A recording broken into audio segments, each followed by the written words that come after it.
Well, g'day everyone, Justin from Just Your Average Fishos, coming to you with a bit of a raw video talking whiting hooks and what we've been researching and what are commonly used by many different people when fishing for whiting here in Victoria, both Western Port and Port Phillip Bay. The reason why we're focusing on whiting is due to the fact that whiting stocks are predicted to be absolute bumper in terms of numbers and size, and we've certainly seen that leading up to sort of pretty much people getting off the water as of the end of last week with sessions in Western Port, people and good friends of mine, club members, getting fish to 45, 46 centimetres, and the majority of the fish being that high 30s, early 40s when they're getting a bag of 20. And whiting hooks, like oils, whiting hooks aren't whiting hooks. And there's a lot of the traditionals, and then there's a couple of new things that we've been researching that I wanted to run you through. So let's talk about it. Staple whiting hooks that we all know are sort of these top four here.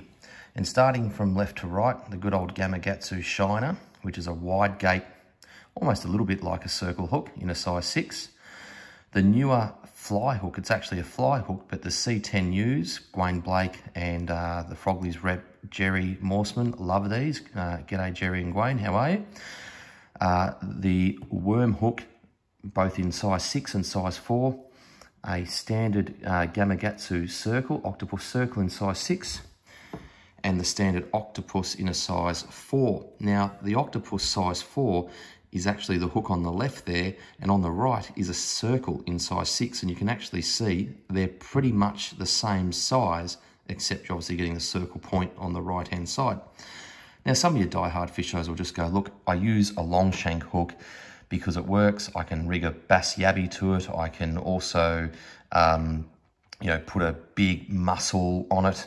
Long shank hooks are perfectly fine. And after the long shank hook became the invention of the worm hook, and it's pretty hard to see on this video right now. Sorry, it's a bit shaded, but if you come up nice and close, the worm hook has these little bait keeper little ridges on it, where you don't get that on the long shank. So it just helps when you twirl your bait on, be it squid with a mussel or pippy cocktail on it, helps keep the bait there. The problem with these worm hooks, which are really, really good, by the way, is that they're such fine gauge in the size 6 and even in the size 4, that big whiting can straighten them and you can lose fish if you didn't know the hook was going to break. So that's why people like shiners, because they tend to hook themselves, and the C10Us, because you can have them in the rod holder. Ben Shannon, who I've mentioned a few times on the page, aka the Mitcham Angling Club Whiting Baron, who's taught me a lot about whiting in recent times. We were fishing when the fish were on, going fish for fish together, and I'm no whiting champion by any means, and I was using a size 6 circle. The problem that I found with the size 6 circle is it's not really made for striking, and getting a load of pippy and mussel on top of a piece of squid is difficult with a hook that size. So Ben said also, and he was using size 6 worm hooks, he was breaking them if the toadies are on, if you're burleying and you're needing to use burley to turn the whiting on, and the toadies come on, a little snapper, these little hooks, because of their such thin wire and thin gauge, weren't lasting. So I did some research and I said, all right, let's try some different brands. So we stepped it up to a Gamakatsu size 4, which is a little bit thicker in wire gauge, a bit bigger in gate. We also gave these bad boys a go, the BKK Red Carlisle Bloodworms, which are fundamentally a long shank. However, the hook end is in line with the hook shaft, and doesn't have a curved point, which is like your traditional long shank. So here is a red long shank from Shogun in size 4. Now, the Shogun and the BKK are basically identical, except that the BKK is in line and the curve at the end of the Shogun is slightly offset, and also the gauge of the wire is a little bit thicker. So now Ben has been smashing the whiting up until the end of last week in Western Port, aka living up to the name Whiting Baron, and he reports that when using the BKK Carlisle, he can have sessions with toadies, big whiting, snapper, you name it, and in about 3 sessions with over 50 fish, he did not need to change a hook. So that's got Ben's tick of approval. It's pretty good. Some people like the octopus. Some people like the shiners. Ben uses the shiner particularly in deeper water, so your 7 to 10 meters when fishing for whiting. because they tend to hook themselves in the rod holder. Ben reports that the BKK, didn't matter whether you were striking the fish or had the rod in the rod holder, they were perfect hookups all the time.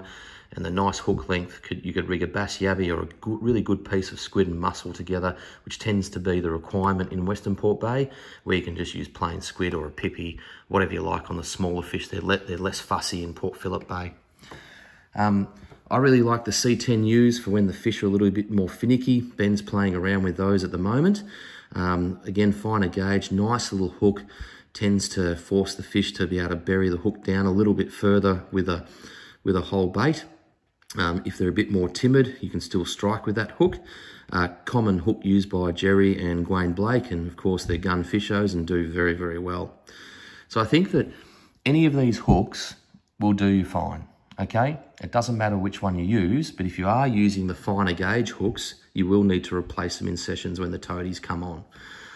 I highly recommend giving these BKK Red Carlisles a go in size 4.